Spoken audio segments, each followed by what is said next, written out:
एक बात कह दें तो कोई अतिशयोक्ति नहीं है।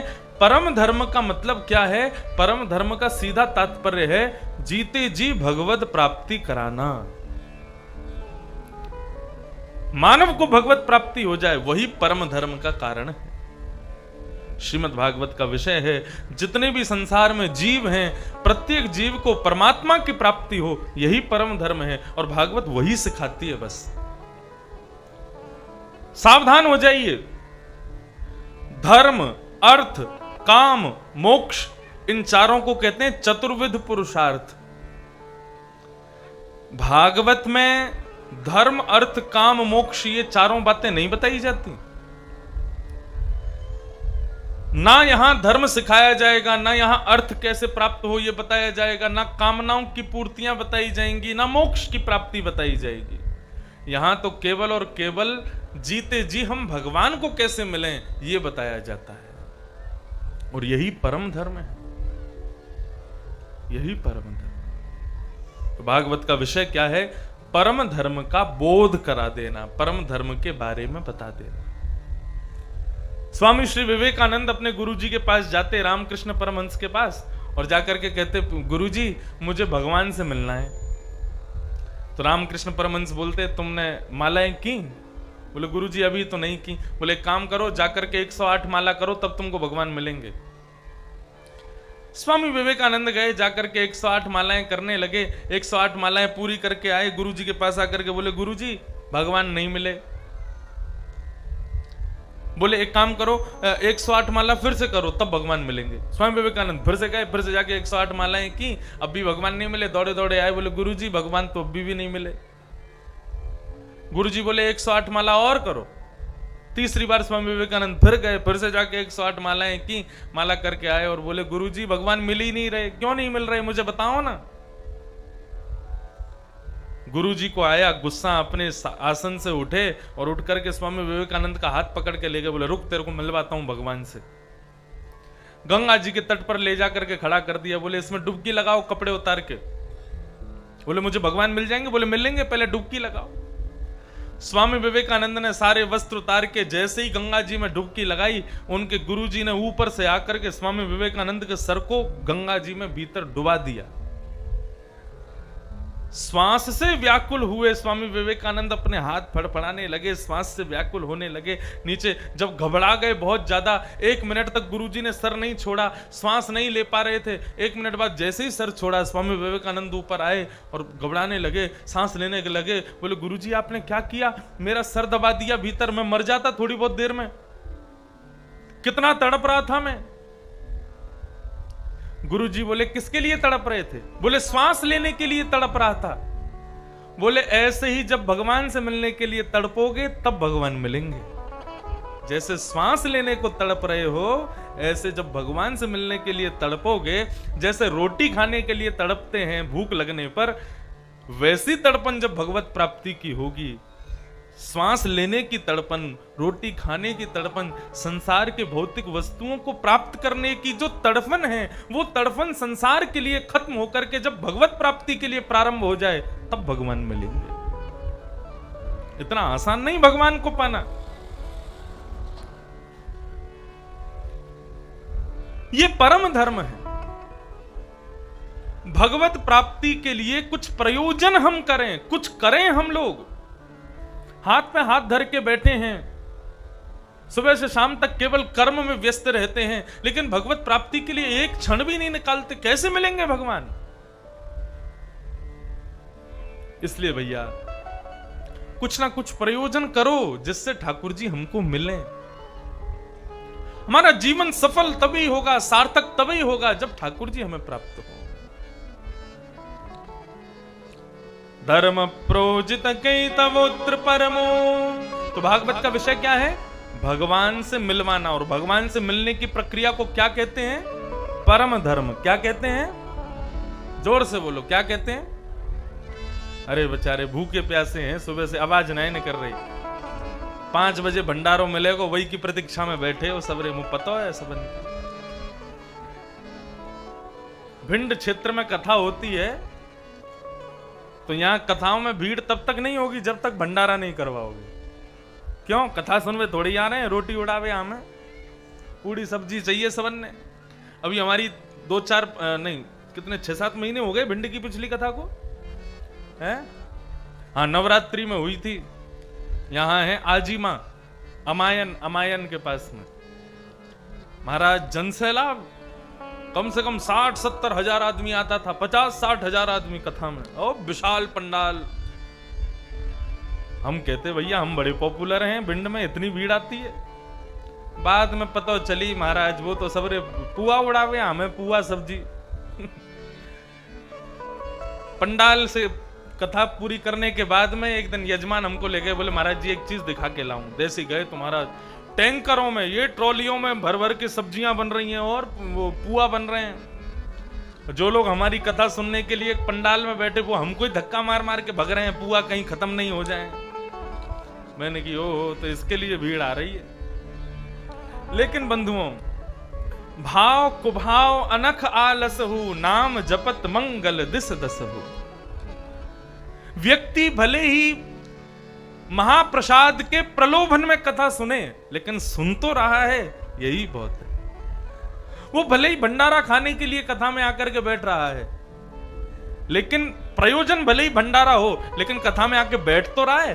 क्या पता 7 दिन की कथा में, किसी एक दिन की कथा में ऐसा कोई वाक्य वक्ता के मुख से निकल जाए कि वो भंडारा खाने आने वाला व्यक्ति उस वाक्य को सुनकर के भगवत प्राप्ति कर ले। ऐसा भी तो हो सकता। तस्मात् केनाप्युपायेन मनः कृष्णे निमेशयेत्। किसी भी उपाय से सही मन भगवान में लगना चाहिए, बस। तो भागवत का विषय क्या है? परम धर्म, यानी कि भगवत प्राप्ति। अब आ जाओ दूसरी बात पे। भागवत का अधिकारी कौन है? कौन सुन सकता है और कौन सुना सकता है? भागवत का अधिकार हर व्यक्ति को नहीं है। कोई भी पंडाल में आकर के बैठ जाए और कथा सुन ले, आने की छूट सबके लिए है। लेकिन कथा समझ में केवल उन्हीं को आएगी जिनका हृदय मात्सर्य दोष से रहित है। निर्मत्सराणाम सताम। जिसके हृदय में मात्सर्य दोष नहीं है, कथा का अधिकारी वही है। मात्सर्य दोष किसे कहते हैं? भैया जी, मानव के दुख के 4 कारण होते हैं। बहुत ध्यान से सुनिएगा। हम सबके दुख के 4 कारण हैं। कौन कौन से? पहला दुख का कारण है कर्म। जैसा करेंगे वैसा भोगेंगे। तो पहला दुख का कारण कर्म। दूसरा दुख का कारण समय। कई बार हम कुछ गलत नहीं करते, लेकिन फिर भी हमारा समय खराब आ जाता है। पिछले 2 साल में किसी ने कुछ गलत नहीं किया, लेकिन समय सबका खराब चला था। क्यों? कोरोना आ गया था। कोरोना आया, लॉकडाउन हो गया महाराज, ना घर से बाहर निकल सकते, ना कुछ कर सकते। और ग्रामीण क्षेत्रों का तो पता नहीं, यहाँ पे लोग बाग सब कैसे ठीक ठाक थे कि नहीं। यहाँ तो सब आनंद में ही रहे होंगे। यहाँ तो कोई ये कोरोना नहीं छुआ होगा।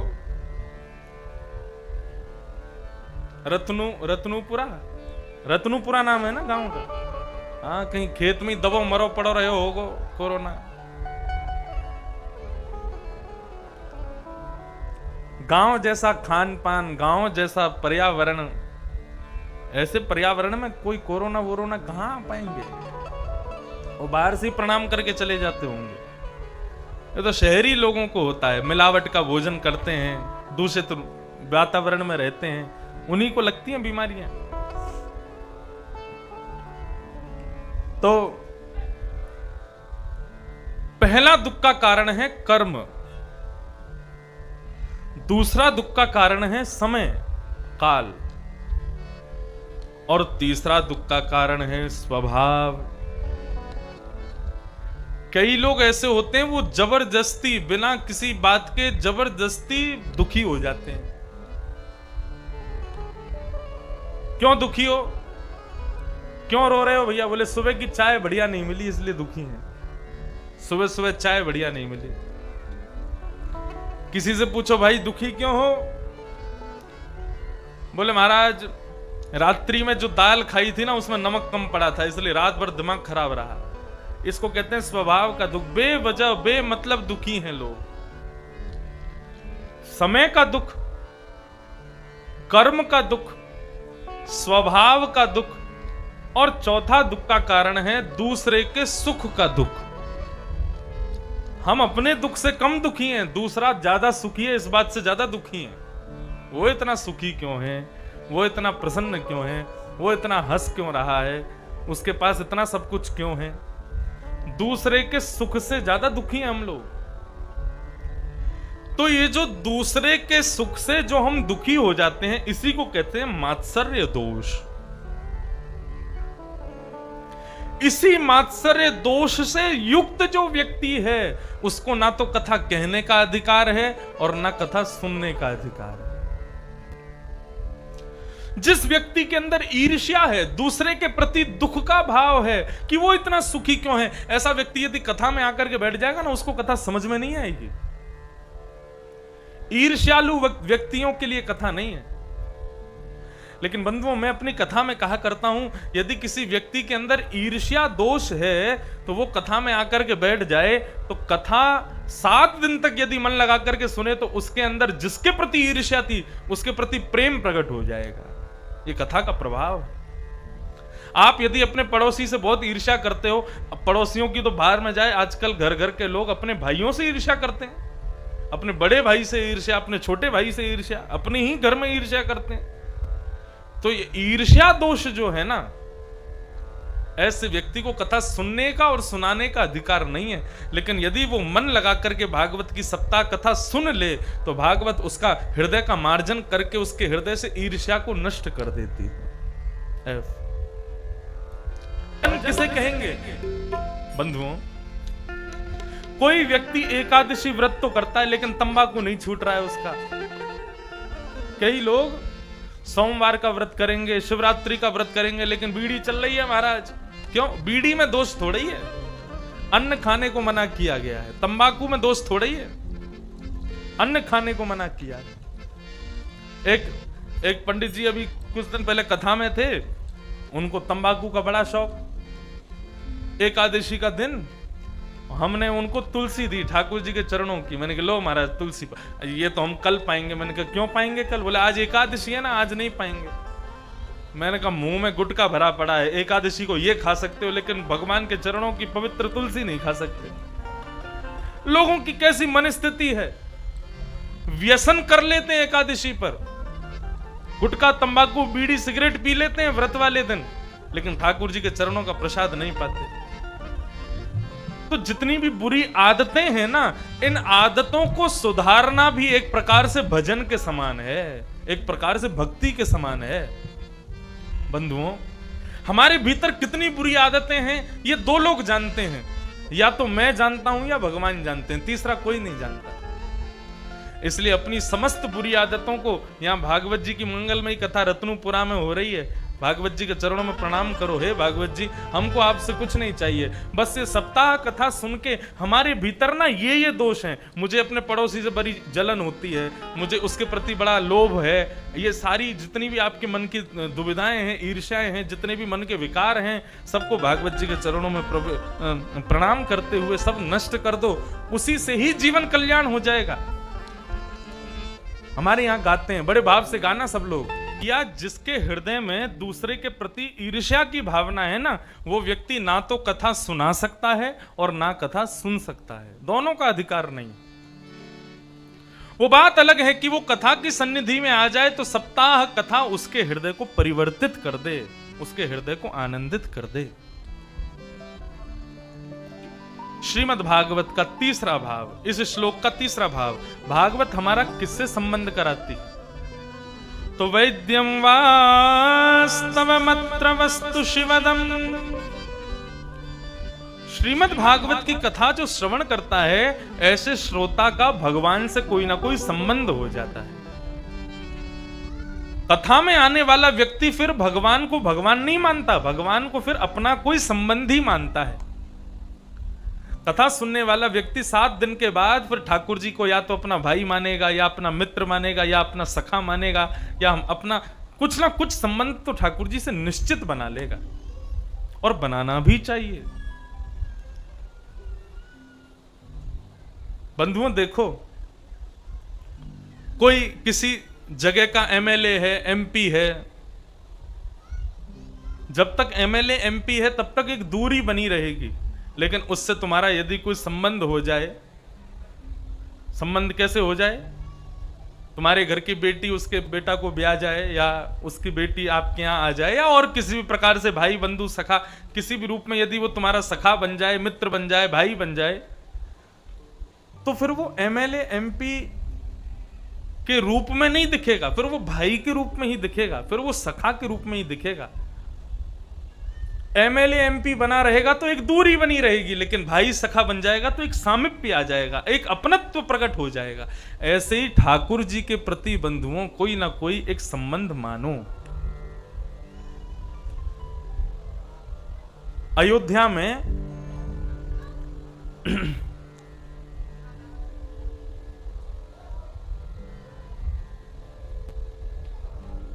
एक ब्राह्मण हुए, उनका प्रादुर्भाव वशिष्ठ गोत्रीय ब्राह्मण थे, वशिष्ठ जी के वंश में हुआ, तो इस नाते से वो रघुनाथ जी को अपना शिष्य मानते थे। तोहे मोहे नाते अनेक मानिए जो भावे, भगवान के हमसे अनेकों रिश्ते हैं, जो तुमको अच्छा लगे ठाकुर जी को बना लो। तो वो अयोध्या के ब्राह्मण ठाकुर जी को, रघुनाथ जी को अपना शिष्य मानते थे। नित्य ठाकुर जी की सेवा करते, और सेवा करने के बाद में फूल माला को अपने गले में पहनते, और अपने गले में पहनने के बाद में अपनी प्रसादी बना करके ठाकुर जी को पहना देते। बंधुओं, हमने यदि माला अपने गले में पहन ली तो हम उसके बाद उस माला को उसी को पहना सकते हैं जो हमसे उम्र में, ज्ञान में, किसी भी रूप में यदि छोटा होगा तो ही हम उस माला को पहना सकते हैं। अपने गले की माला अपने से बड़ों को नहीं पहनाई जाती।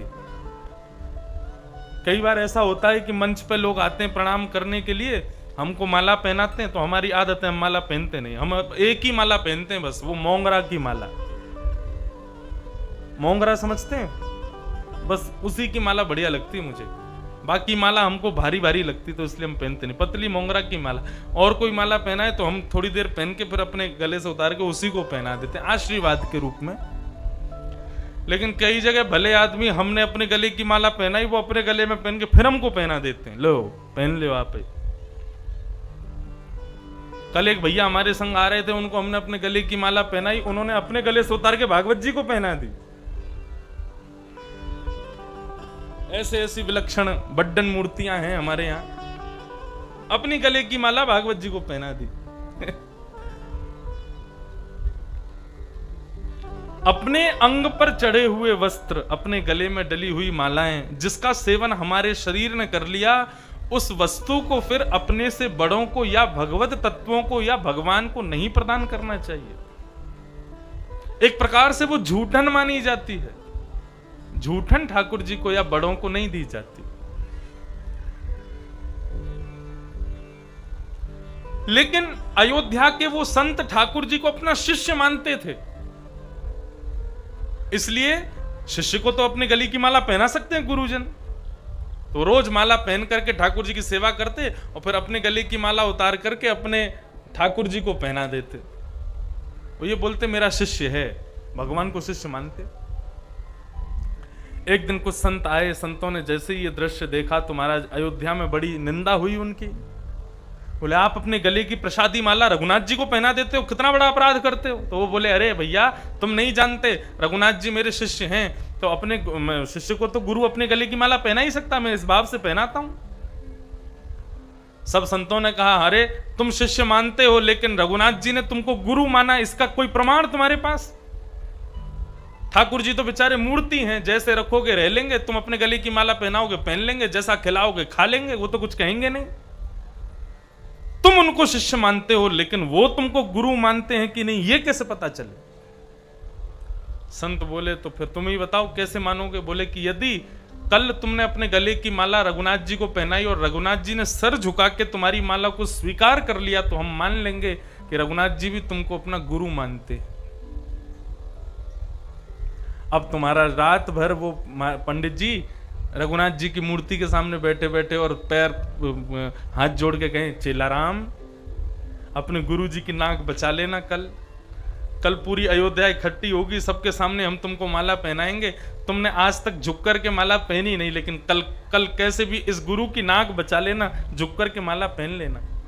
मैं तो जानता हूं कि तुम मेरे शिष्य हो, तुम मुझे गुरु मानते हो, लेकिन संसार को दिखाने के लिए ये थोड़ा सा नाटक तुमको करना पड़ेगा। हे रघुनाथ, कल कृपा करके अपनी गर्दन झुका के हमारी गले की माला पहन लेना।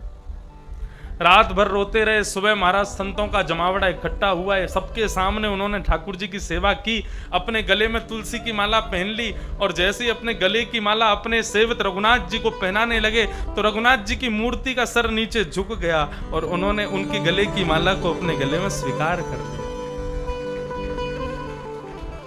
तो हे मोहे नाते अनेक मानिए जो भावे, ज्यों त्यों तुलसी कृपाल चरण शरण पावे। भगवान से जो चाहो वो नाता जोड़ दो। इस कथा के बाद यही करना है। यहां जितनी माताएं हैं, ठाकुर जी को अपना पुत्र मानो, ठाकुर जी को अपना बालक मानो। एक बार ठाकुर जी को अपना बालक मान लोगी, पुत्र मान लोगी ना, तो जैसे अपने छोटे छोटे बालकों की तुम ध्यान रखती हो ना, ऐसे फिर ठाकुर जी का ध्यान रखोगी। कल ही एक पोस्ट आई मेरे पास में, एक हमारे ब्रज में कोई भक्त आए कहीं बाहर से, उन्होंने ठाकुर जी को, इतने बड़े ठाकुर जी हैं उनके, लड्डू गोपाल, आजकल बड़े बड़े लड्डू गोपाल रखते हैं लोग घरों में, लड्डू गोपाल की सेवा पूजा करते हैं। तो लड्डू गोपाल उनके इस वर्ष 4 साल के हो गए। तो 4 साल के हो गए तो उन्होंने सोचा अब 4 वर्ष के अब गुरुकुल जाना चाहिए। तो वृंदावन के विद्यालय में जाकर के अपने लड्डू गोपाल का एडमिशन कराया है।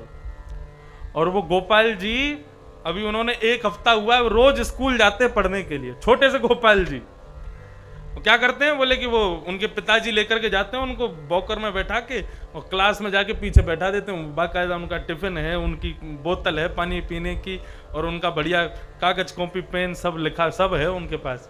गोपाल जी जाके बैठते हैं, पूरी पढ़ाई करते हैं, जो होमवर्क मिलता है टीचर उनकी डायरी में लिख देते हैं। घर लौट के आते हैं तो वो पिताजी कहते तुम तो थक गए होंगे, अब तुम सो जाओ। गोपाल जी को सुला के उनका होमवर्क पिताजी पूरा कर देते हैं और उनको रोज स्कूल भेजते हैं पढ़ाने के लिए। ऐसे ऐसे भाव लोगों के। बंधुओं, ये भाव जब तक प्रकट नहीं होगा ना, तब तक ठाकुर जी मिलेंगे नहीं। मीराबाई ने ठाकुर जी को पति नहीं माना होता तो ठाकुर जी कभी नहीं मिलते। इसलिए भैया आज से खोजना शुरू करो कि हम ठाकुर जी से कौन सा संबंध बना सकते हैं, हम ठाकुर जी को क्या बना सकते हैं। एक भक्त हुए, भक्तमाल में उनकी कथा आती है, धन्ना जी। तो धन्ना जी के घर पर खेती बाड़ी होती थी उनके यहाँ, और कोई काम नहीं था, उनके पिताजी खेती बाड़ी करते थे, उसी से जो धन आता था घर चलता था धन्ना जी का।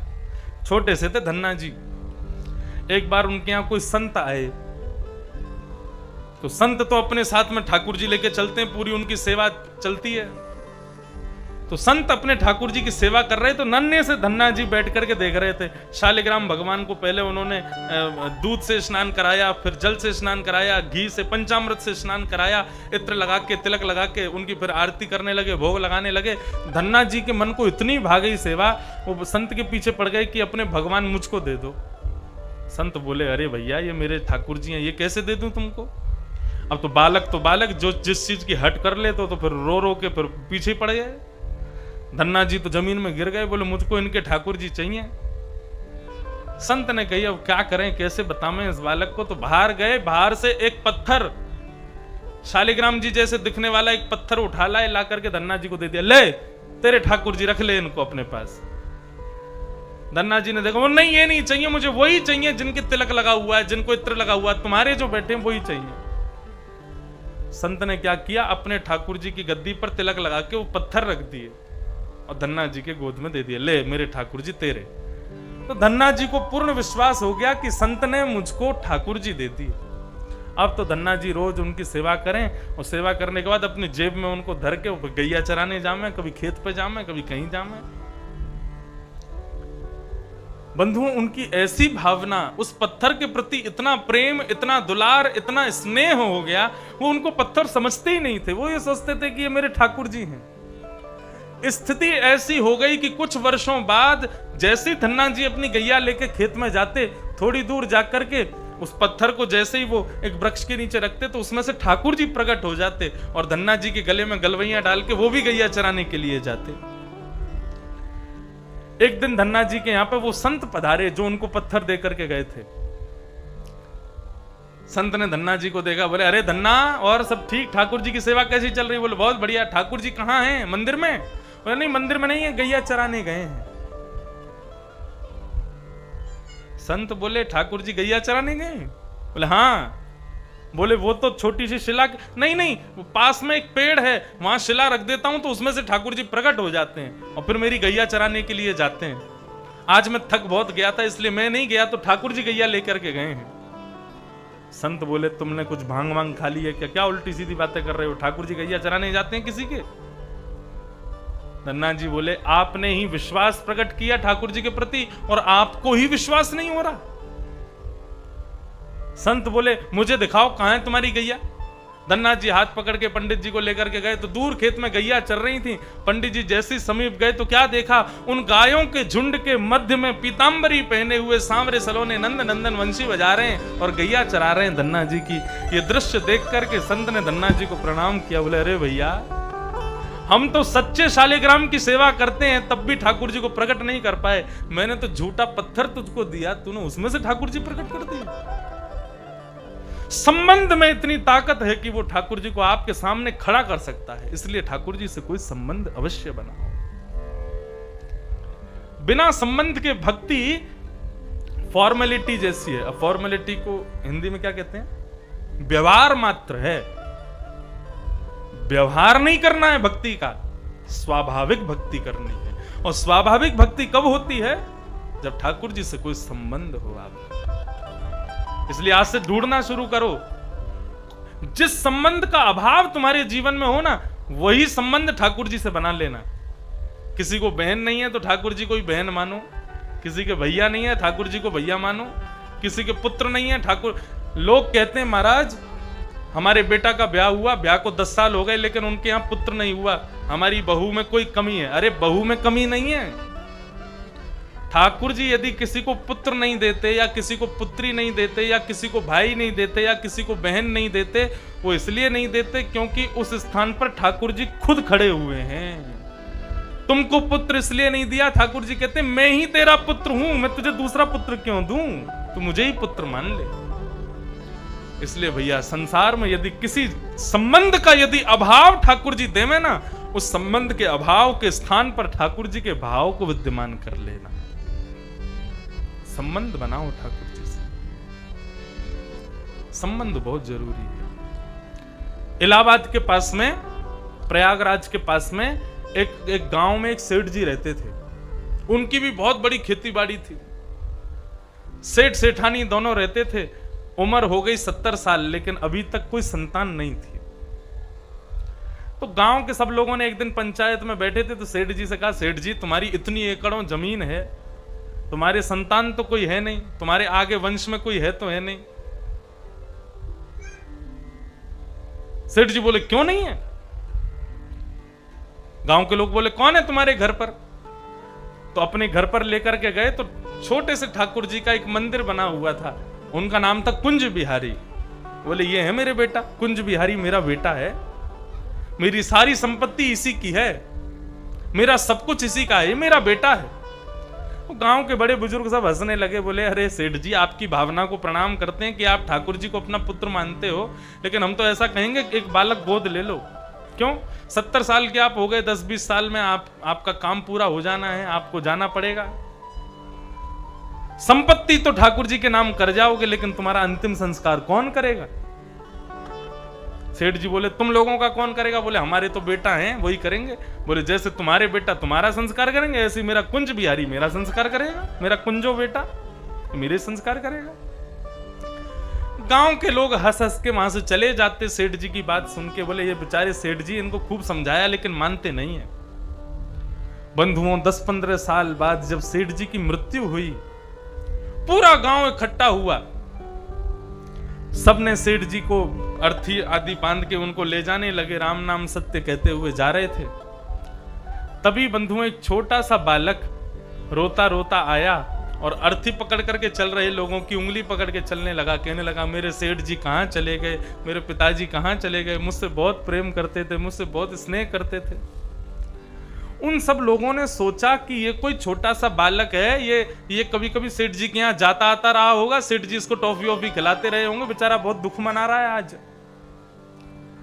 सब लोगों ने कहा भैया देखो सेठ जी की कोई संतान नहीं थी, लेकिन ये छोटा सा बालक जो शव यात्रा में आया हमारे साथ, इसी के द्वारा अंतिम संस्कार करवा दो सेठ जी का। छोटे से बालक ने अंतिम संस्कार किया ठाकुर जी का। अंतिम संस्कार होने के बाद सब गांव के लोगों ने कहा बालक चलो यमुना जी में डुबकी लगा के अब अपने अपने घर को वापस चलते हैं। सब ने जैसे ही यमुना जी में डुबकी लगाई, डुबकी लगा के सब बाहर आ गए, लेकिन वो बालक नहीं आया। आपस में गांव के लोग चिंतित हो गए, अरे भैया वो बालक कहां गया, बाहर आया? कि बोले नहीं बाहर नहीं आया, डुबकी लगाई उसके बाद मिला ही नहीं। भीतर जाकर के नदी में खोजना शुरू किया, लेकिन दूर दूर तक कहीं वो बालक दिखा नहीं। तो एक बूढ़े बुजुर्ग बोले कि सेठ जी कहते थे कुंज बिहारी मेरा संस्कार करने आएगा, कहीं कुंज बिहारी तो नहीं आए थे? अरे भैया चलो दौड़ के सेठ जी के घर के ठाकुर जी का दर्शन करने चलो जल्दी। जैसे ही सब लोग दौड़ करके सेठ जी के घर पहुंचे तो उनके मंदिर में बैठे ठाकुर जी के वस्त्र पूरे गीले हो रखे थे और उनमें से नदी का जल चुचा रहा था। सब ने ठाकुर जी को प्रणाम किया, समझ गए वो बालक कोई और नहीं, ठाकुर जी ही सेठ जी का संस्कार करने आए थे। संबंध बनाओ, मेरा मानना केवल इतना है बंधुओं, क्योंकि भागवत धर्म अर्थ काम मोक्ष चतुर्विध पुरुषार्थ की प्राप्ति के लिए है ही नहीं। भागवत तो केवल ठाकुर जी से संबंध बनाने के लिए, ठाकुर जी से हमारा कोई रिश्ता हो जाए, इसके लिए भागवत की कथा है। कल तक कोई ना कोई संबंध बना लेना ठाकुर जी से, आज रात रात में ही बना लेना, ठाकुर जी को अपना एक संबंधी बना करके फिर आगे से उसी संबंध के अनुसार ठाकुर जी के साथ व्यवहार करना, देखना आपकी भक्ति पुष्ट हो जाएगी। और आगामी 10-15 वर्ष 10-15-20 साल में रत्नपुर में किसी ना किसी को ठाकुर जी प्रकट होकर दर्शन जरूर देंगे। पूरे भिंड ग्वालियर जिले तक हल्ला हो जाएगा, महाराज रत्नपुर में ठाकुर जी प्रकट हुए, एक मैया को दर्शन दिया, एक भगत को दर्शन दिया। क्यों? संबंध के प्रभाव से ठाकुर जी प्रकट होते हैं। वैद्यं वास्तवमत्र वस्तु शिवदं तापत्रयोन्मूलनम्।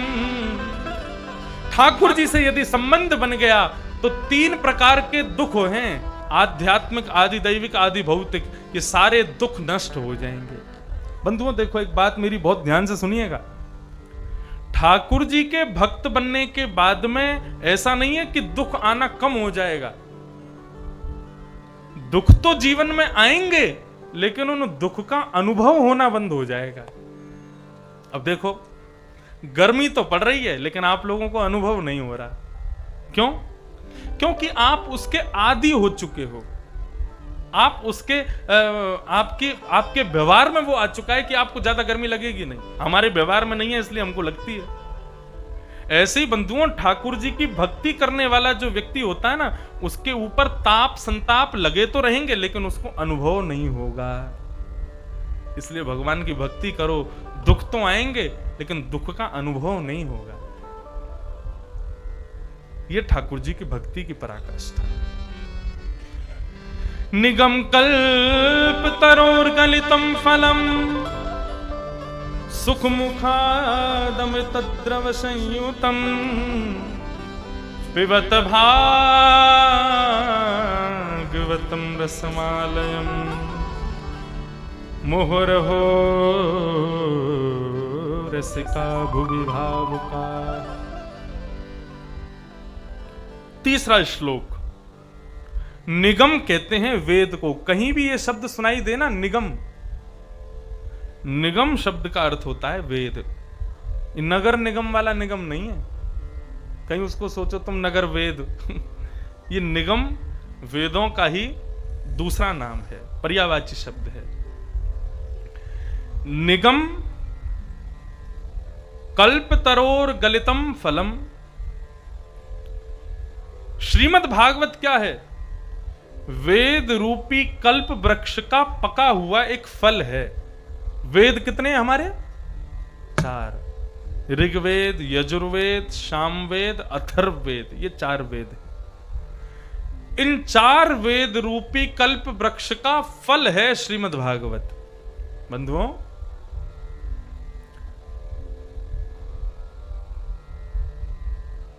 भूख लगने पर सेब खाया जाएगा या सेब का वृक्ष खाया जाएगा? बताओ।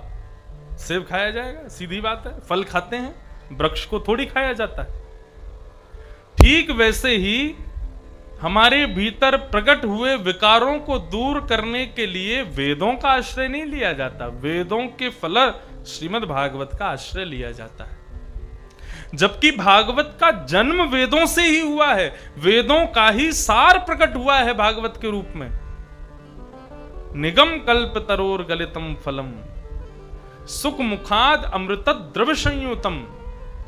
ये वेद रूपी कल्प वृक्ष का पका हुआ फल है और सुखदेव जी के मुख लग जाने से अमृत तुल्य हो गया है। सुखदेव जी कौन है? सुख यानी तोता।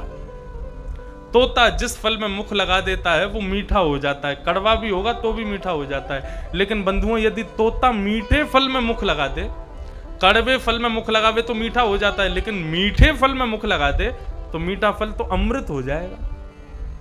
श्रीमद् भागवत पहले से ही मीठी हैं, लेकिन सुखदेव जी के मुख लग जाने से अमृत द्रव संयुतम, ये अमृत के समान हो गई हैं। इसलिए भैया कहते हैं भागवतकार, पिबत भागवतम रसमालयम।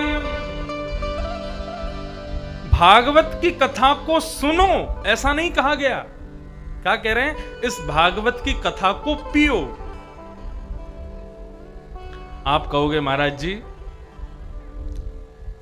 ये पेय पदार्थ थोड़ी है, ये तो श्रवण पदार्थ है, इसको पिया कैसे जा सकता है? बंधुओं, इसके पीछे बड़ी रिसर्च हुई, तब जाके पता चला कि भगवान ने हमको जो कान दिए हैं ना, सुनने वाली वस्तु तो भीतर है, लेकिन ये बाहर का ढांचा भगवान ने क्यों बनाया? बताओ, इसका क्या प्रयोजन है? ये क्यों बनाया भगवान ने? यदि मैं ये दोनों कटवा दूं तो क्या मुझे सुनाई नहीं देगा? सुनाई तो देगा। भगवान ने ये एक्स्ट्रा इतनी बड़ी खाल निकाल कर ये क्यों बनाया? इसका क्या मतलब है? 2-3 कारण निकल के आए।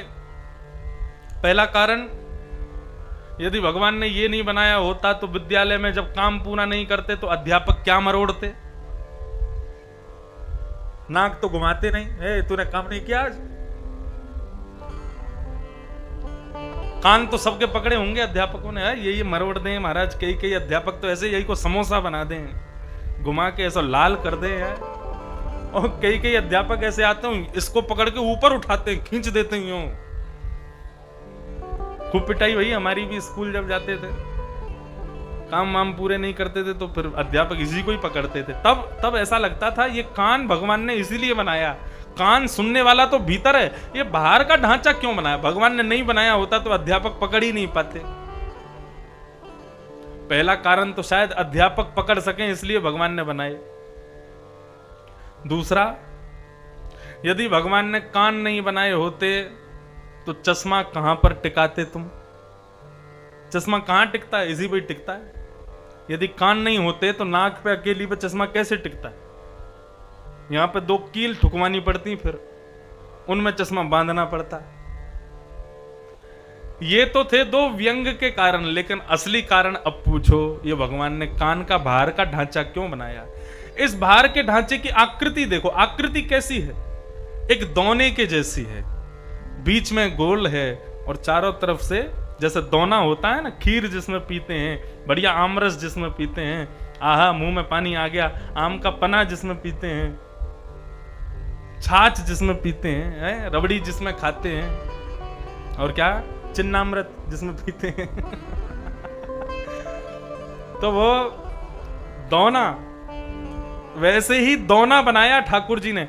अब दोना खाली रहे तो उसकी शोभा थोड़ी है, दोना में कुछ तो भरना चाहिए। अब इस दोने में यदि तुम खीर भरोगे, इस दोने में तुम रसमलाई भरोगे, इस दोने में तुम छाछ भरोगे तो ये ब्लॉक हो जाएगा, सुनाई और नहीं देगा। ये दोना भगवान ने दिया। बोले क्यों दिया? बोले कथा रूपी रस को इन दोनों में भर भर के पियो, कान से पियो इनको। पिबत भागवतम रसमालयम मोहर हो रसिका भुवि भावुका। ये कान रूपी श्रवण पुटेशु समृतम, श्रीमद् भागवत में शब्द आया, इनको क्या कहा गया? श्रवण पुट। संस्कृत में बाहर के, देखो श्रवणेन्द्रिय तो भीतर है, बाहर के इस ढांचे को कहा गया श्रवण पुट, यानी कि सुनने वाला दोना। इस दोने में ये मीठी मीठी कथा है, इस कथा रूपी रस को इस दोने में भर भर के कान के छिद्रों से पियो। पीने का मतलब अपने भीतर उतारो।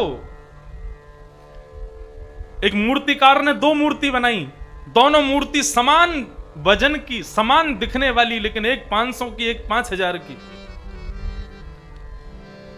प्रदर्शन करने में जब देखने वाले आए तो उन्होंने पूछा कि भैया ये दोनों मूर्तियों में अंतर क्या? बोले एक 500 की एक 5000 की। कौन सी 500 की कौन से 5000 की? बोले वो तुमको बताना है।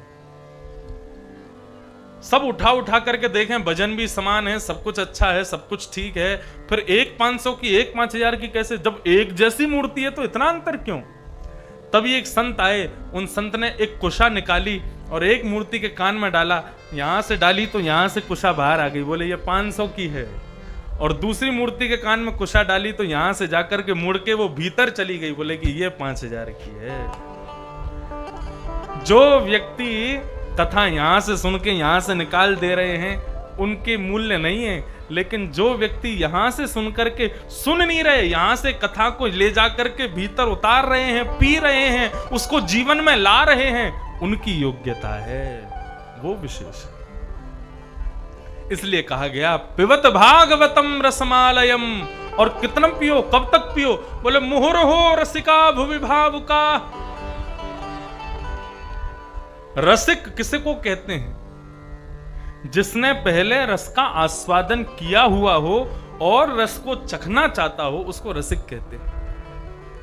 और भावुक किसको कहते हैं? जिसने रस का आस्वादन नहीं किया लेकिन चखने की इच्छा रखे, उसको भावुक कहते हैं। मतलब जो कथा नहीं सुने वो तो सुनो, और जो सुन चुके हैं वो भी सुनते रहो। कब तक सुनो? बोले मुहर हो, उसकी कोई अवधि नहीं है। जब जब कथा सुनने को मिले खूब सुनो, आनंद से सुनो, खूब सुनो। ऐसी भागवत की कथा है। इस प्रकार 3 श्लोकों में मंगलाचरण किया। सौनकादि ऋषियों ने सूत जी से 6 प्रश्न किए। इन 6 प्रश्नों में ही आगामी 6 दिन की कथा है। किम श्रेय शास्त्र सारः स्वावतार प्रयोजनम, किम कर्म के अवतारश्च धर्मः कम शरणं गत। 6 प्रश्न किए और इन्हीं में 6 दिन की कथा। अब यहां श्री सूत जी महाराज अपने गुरुदेव को वंदन करते हैं। गुरुदेव को वंदन करते हुए आगे चल रहे हैं।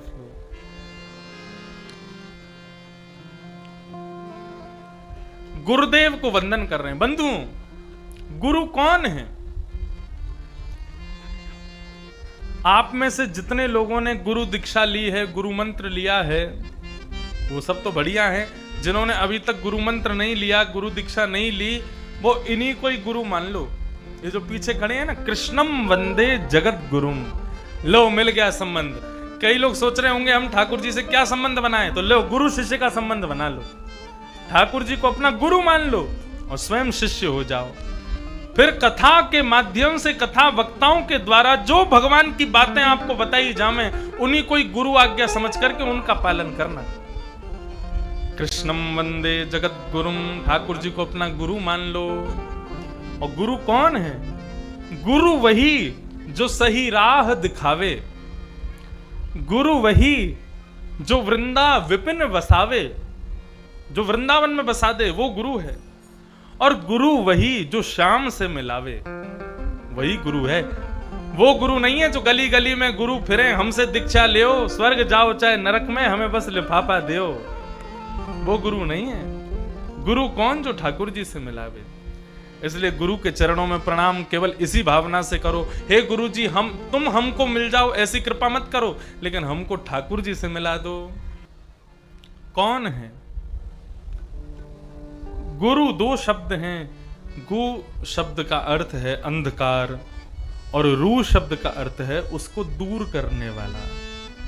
गुकारस्तु अंधकारस्यात्, रूकारस्तु निरोधक। जो अंधकार को दूर करे, अंधकार किसे कहते हैं? अज्ञान को ही अंधकार कहते हैं। अविवेक को, अज्ञान को, इन्हीं को ही अंधकार कहते हैं। ज्ञान को और विवेक को, इन्हीं को ही प्रकाश कहते हैं। और ज्ञान और विवेक हमें कौन प्रदान करता है? गुरु ही प्रदान करते हैं। इसलिए वो गुरु हैं। जो अज्ञान को दूर करे वही गुरु है।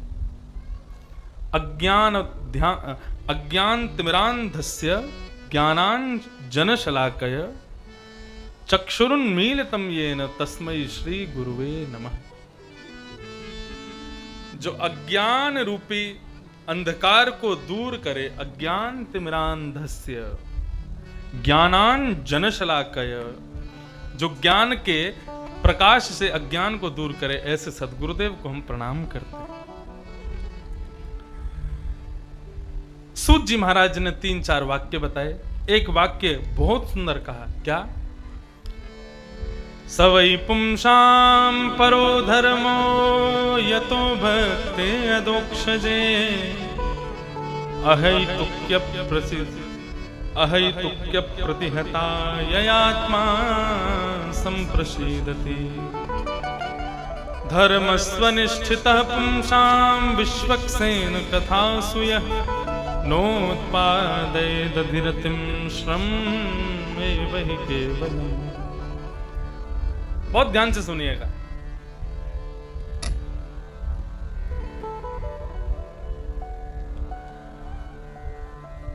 हम यदि कोई भी यज्ञ करते हैं, ठाकुर जी का कोई भी अनुष्ठान करते हैं, भगवान का अभिषेक आदि कोई क्रम करते हैं, ये जितने भी भक्ति अनुष्ठान, तीर्थ यात्रा, अभिषेक आदि, अर्चना आदि जो भी हम ठाकुर जी की करते हैं, ये सब ठाकुर जी ने स्वीकार किए हैं। हमको कैसे पता चले? हमने यज्ञ किया, यज्ञ में खूब आहुतियां डाली, लेकिन ठाकुर जी ने स्वीकार किया, ये हमको कैसे पता चले? हमने तीर्थ यात्रा की, गंगा स्नान किया, इन सबके द्वारा ठाकुर जी को प्रणाम किया, ठाकुर जी ने हमारा प्रणाम स्वीकार किया, हमको कैसे पता चले? तो यहां पर भागवतकार बहुत अच्छी बात कह रहे हैं। वे कह रहे हैं कि आपने जितने भी धर्म अनुष्ठान आदि किए, तीर्थ यात्रा आदि की, वो ठाकुर जी ने स्वीकार किया। इसका सबसे बड़ा प्रमाण ही यही है कि तुम्हारी कथा के प्रति रुचि हो जाए। समझ में आई बात? कथा सुनने में यदि मन लग रहा है, कथा सुनने में यदि तुम्हारी रुचि उठ रही है, कथा सुनने में यदि तुम्हारी इच्छा बड़ी प्रबल हो रही है, तो समझो ठाकुर जी ने तुम्हारे द्वारा किए गए यज्ञ अनुष्ठान, तीर्थ यात्रा सब स्वीकार कर लिए। और कथा में बैठ कर के भी मन भिंड में घूम रहा है, ग्वालियर में घूम रहा है, मन नहीं लग रहा है, मन कर रहा है कब कथा पूरी हो, पूड़ी कचौड़ी उड़ा में महाराज, आलू की सब्जी बनी होगी, बढ़िया उसको पाएंगे, बढ़िया रायता पिएंगे। इस प्रकार कथा में बैठे बैठे मन कहीं और घूम रहा है, तो समझो आपके द्वारा किए गए यज्ञ अनुष्ठान आदि कुछ भी ठाकुर जी ने स्वीकार नहीं किए। कथा में रुचि होना ये ठाकुर जी के आज्ञा से ही होता है, ठाकुर जी की कृपा से ही होता है। और वो कृपा कब करते हैं? जब आपके यज्ञ अनुष्ठानों को स्वीकार करते हैं। कथा में मन नहीं लग रहा, बीच बीच में मन कर रहा है कि कहीं उठ के चले जाएं, थोड़ा बाहर घूम के आ जाएं, थोड़ी बाहर की हवा खा के आ जाएं, इस प्रकार मन विचलित है, तो समझो ठाकुर जी ने अभी आपको स्वीकार नहीं किया है। और 4 घंटे की कथा में भी यूं लगे हो गए 4 घंटे, अरे ऐसा लगा ये तो 10 मिनट में कथा हो गई, तो समझो ठाकुर जी ने तुमको स्वीकार कर लिया है। तुम्हारी प्रत्येक पूजा ठाकुर जी स्वीकार कर रहे हैं, इसलिए कथा में तुम्हारा मन लग रहा है। मैं कथाकार हूं इसलिए ऐसा कह रहा हूं, ये मत सोचिएगा। यहां पर स्पष्ट लिखा है, नोत्पादये दधिरतिम श्रम एव ही केवलम। यदि कथा में आपका मन नहीं लग रहा, तो आप कितने भी यज्ञ कर लेना, कितने भी अनुष्ठान कर लेना, कितनी भी तपस्या कर लेना, कितनी भी तीर्थ यात्रा कर लेना, सब केवल श्रम माने जाएंगे, व्यर्थ की मेहनत मानी जाएगी, एक भी ठाकुर जी स्वीकार नहीं करेंगे।